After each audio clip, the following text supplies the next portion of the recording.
Hi everyone. In this video, we are going to see about graph rag. In rag systems, we using vector databases. We will be able to pull data that LLM understands using nearest neighbor semantic search, right? And to improve this vector search and rag responses, we use re-ranking. But to further go, graph rag is one, right? GraphRag is maybe not faster because it's using graph databases. One of them is Neo4j, Neo4j, Aura. I have a database here. So what we're going to do is here in using an using a what we're going to do is like using Graphiti rag and convert so create a knowledge graph for the data here. First we're going to see using OpenAI model, right? I have OpenAI model embedded in the environment, and using that we're going to see these data in Neo4j, right? And query out of it. And after that we're going to see how Azure can be configured for the same, right? First, we're gonna create Neo4j thing using OpenAI standards. So for embedding, we use some models, and for querying, we use another model. And in Azure, we can see that this is N for Neo4j config, right? In and this is the embedding model that I have configured. So I'll go step by step and tell you what needs to be done to run this in an Azure using Azure models. And if you want to use OpenAI model, that is straight. This is simply straightforward using this things. And you can see multiple videos for to understand what is graph rag and why, pros and cons basically. Why if you check if that is slow, if you go for more data, right? But in general, where to make vectorize, we have Azure Search, where if you give a database table, then it generally takes all the rows and convert them into vectors and store them into vector DB, and it queries as well using LLM. It queries and give it to the LLM for giving a nice natural language answer, right? So in order to understand this one, you need to know rag and why what is lagging in the rag and what is graph rag. Maybe to further, you can explore what is the problem if you're using graph rag, and most of the time you don't need graph rag at all, right? So probably this could be slower because it is, but it is giving more context to the LLM to give more natural, intelligent answer, not hallucinating, right? So that's what it is. So we are going to see a simple think about graffiti rag, right? Graffiti rag is open source. See this one from Zep. It is an open source library where you can install it in your Python, and it's open source. And see this stars like 20K stars, and lots of people are using it, and lots of videos are there. I have seen few videos and taken the samples from those. So in order to use this one, what I have done is like I have added taken the source code, right? This is my Python program, but I did not install in the Graphiti code library. I removed it from the this code. This code is I've uploaded in the GitHub. I will share the link also. So I have added the Graffiti core library in here. So to first of all, you need to download this source code from GitHub, then add a folder to this workspace, download the Graffiti code separately and add them into this project. Then you can actually install the library this way, so that the Python program is going to refer this library instead of coming from pip, right? So first I'm going to install all the requirement.txt, which is in this file. After that, uh, I'm going to install with the source code, external library from from this location, right? Then when you debug, so it naturally goes to Graffiti. I'll show you that. Oh, this one is Azure. First, we'll go with the quick start of this one. So let's see. Yeah, this is different. So I'm gonna say use the same Neo4j. So let's try if that is working, right? It ends with A. It's also ends with A. So right, so this is good. I'm gonna run this one and put a breakpoint and show you how you can debug and further understand Graffiti main, right? The Graffiti main basically has Graffiti code. This is main, and it has lots of driver for various. One of them is a Neo4j driver for the DB, right? Then it has an embedded code which actually supports Gemini, OpenAI, and Azure OpenAI. We are concentrating on OpenAI and Azure OpenAI, right, to embed your text into vectors, right? For that, it's being used. And the LLM client, again, Anthropic, many LLM clients you can use it. And if you say based on your selection here, you can so that is actually being here. So when you say Graffiti, there is a constructor. Let me go through this one. Where is the Graffiti? Probably it's initialized here. So Graffiti, and if you just don't give anything, then it's an open AI, right? If you go to Azure thing, then just see how that is being configured. So after this one, sorry, this one. So Graffiti, you can configure the OpenAI client, and inside we are giving Azure LLM and Azure also Azure embedding configs. So that's why it is actually. So it changes. It uses multiple libraries. You don't have to worry, but you can put a breakpoint if you are working on new, right? So you can understand this properly. Hope this is clear. So I'll put a breakpoint and I'll show you how this is working, right? So what we are going OpenAI client, OpenAI base client, and OpenAI client. So I'm gonna run this quickstart.py and just go and debug it.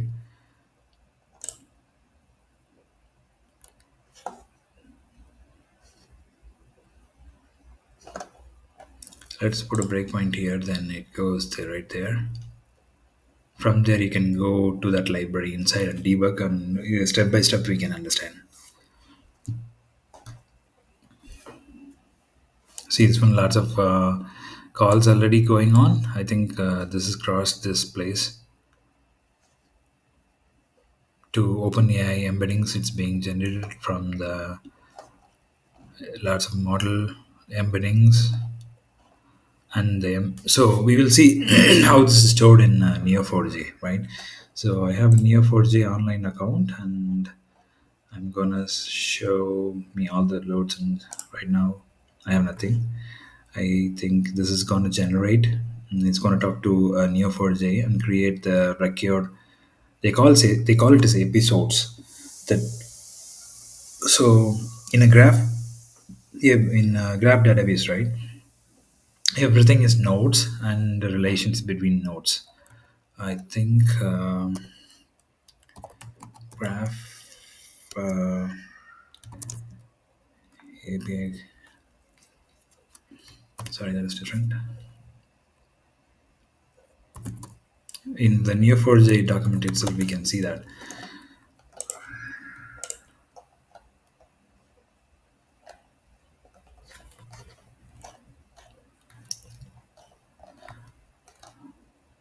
So this is how it will look like. They call it as nodes and I think relationship. Let's see. So I'm gonna see whether it is there or not. No, nothing is there. It should be here now. I have saved it. Show me all the nodes and hope I'm in the right one. Let's see what is the instance. This is 40. Okay. So let me go back and revert back this things 4081. Let me use this one, right? I think I have used another one. Debug now. Yeah, this is the, it is hitting that URL. Go inside the library. That means it goes to the Graphiti main core and Graphiti. See, this is the one I have installed, right? So it will go inside, and you can understand by yourself. I'm gonna skip it for now. It's gonna use lots of files, and I'll gonna let go.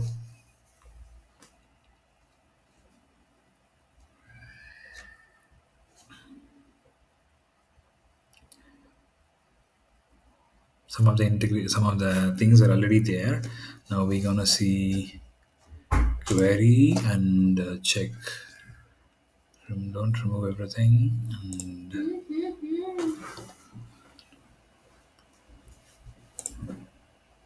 see, this one is created the so see the data inside, right? So the data is actually,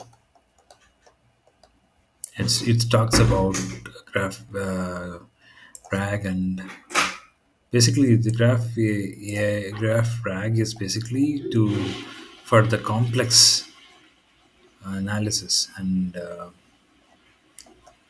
I'm gonna go not to the graffiti one, go to the side one.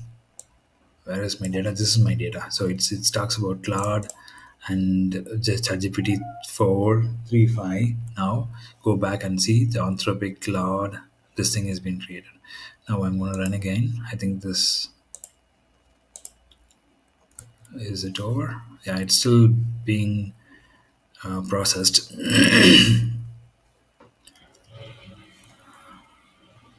Let's try again. Yeah, see this one. Two models are being created. One is around ChatGPT 4, and another one is like based on cloud. So this is what the nodes are. ChatGPT 3.5 is a node, and it's related. 4 and 3 are related, relates to, right? And ChatGPT 4, it actually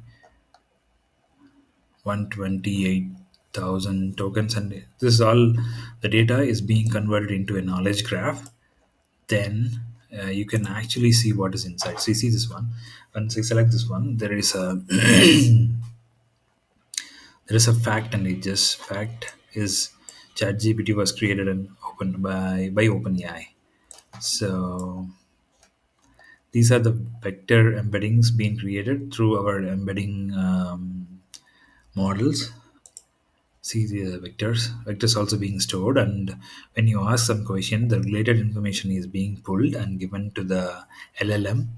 So LLM understands these vectors. Then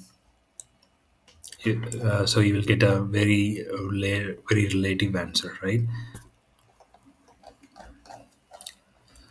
So yeah, this is about this guy. So let's ask few questions. Or if there is there any question asked in the program. So once it is all done, we ranked, performed searching. So there is a prompt, queries large language models, execute the node search, see the output then.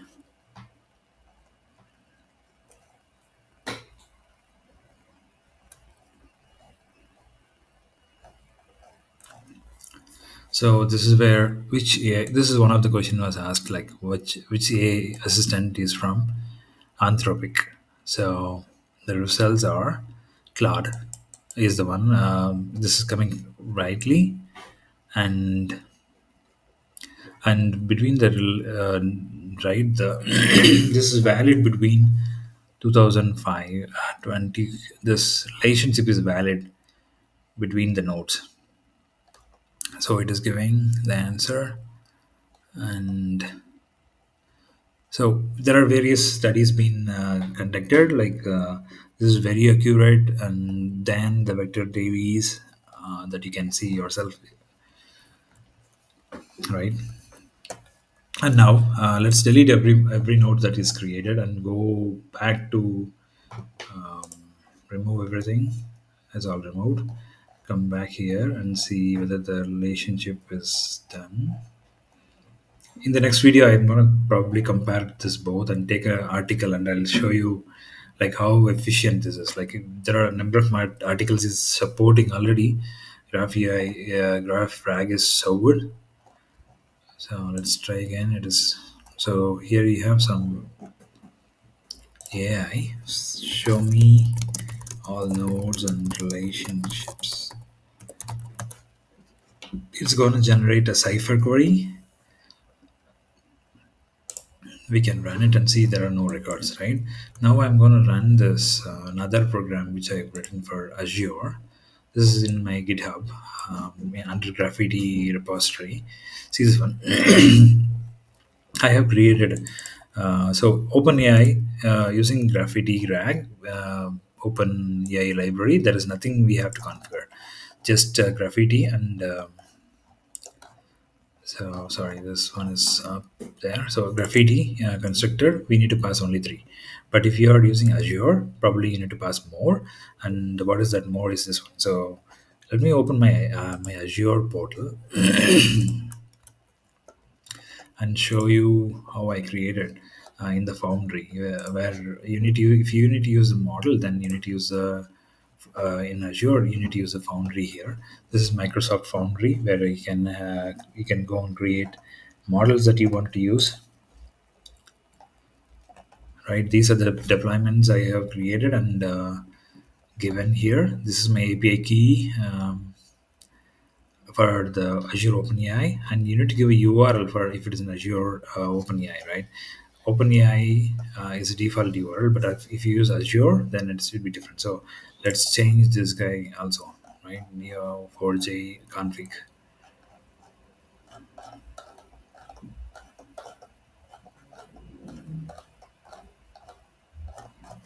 See, give me, yeah, here you go. So I'm going to use this DB for that.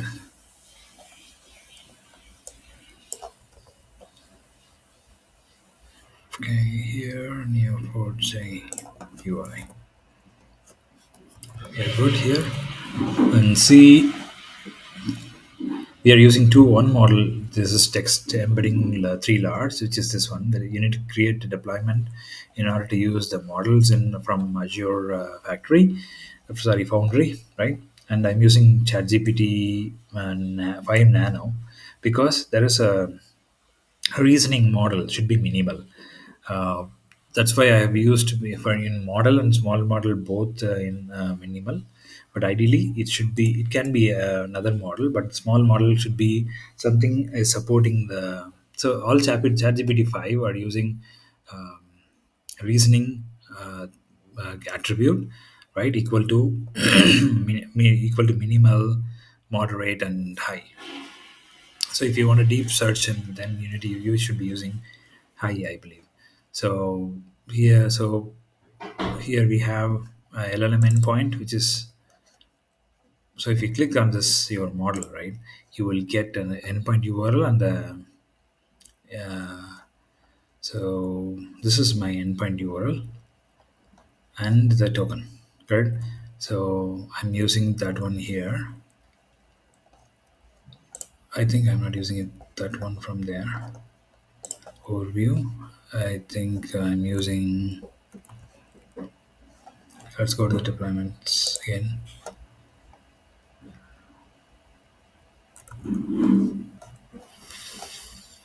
5 on Nano. So this is not the right project. Let me go to the Sweden one. I think I'm using the models from here. See, this one is actually matches the models. I'll show you.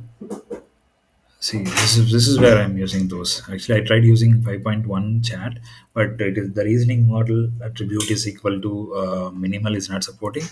So these two I have used. So your constructor should be like with the along with the Neo4j username password URI. You need to have just two, and the ranking model as well. So if you give that, then it works nicely. The same thing. I'm going to run it and show you. Okay, let's debug it. Right? Debug this file.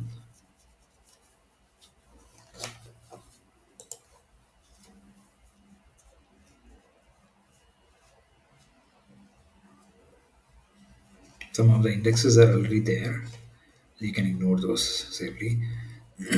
So it's already talking to the. It's creating embeddings now using the Azure Open AI URLs, and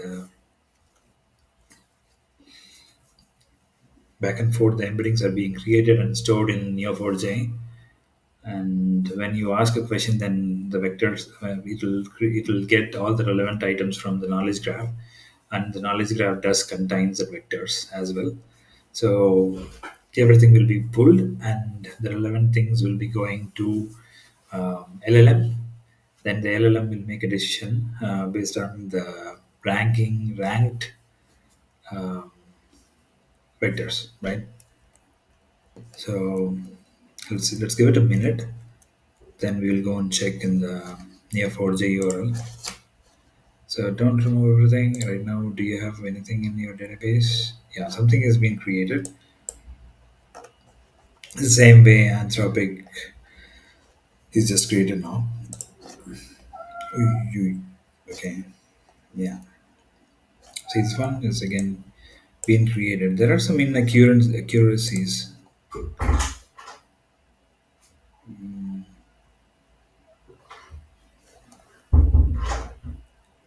in when you store two different. I don't know what is this one. AI agents unleashed. Not sure what it is, but this needs attention, right?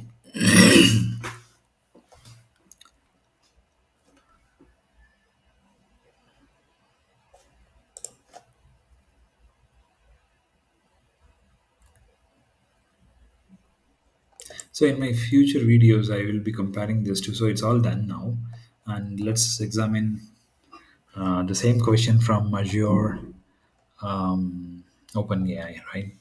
So here we have asked, what is which assistant is from Anthropic? The answer is perfect. It is from Cloud is from Anthropic, and we have few other answers. And re-ranking the results, re-ranked results are so. Cloud is a flagship AI assistant from Anthropic.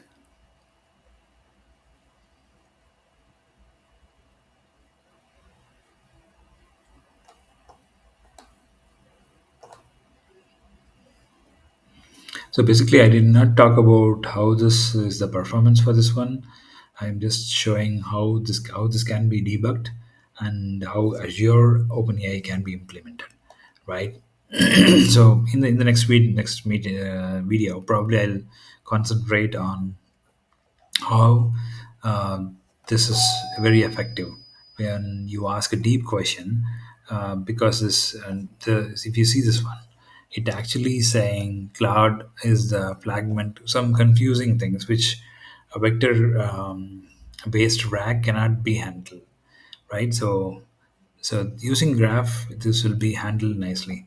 So we will go through what is the result and what is the question being asked in the next video.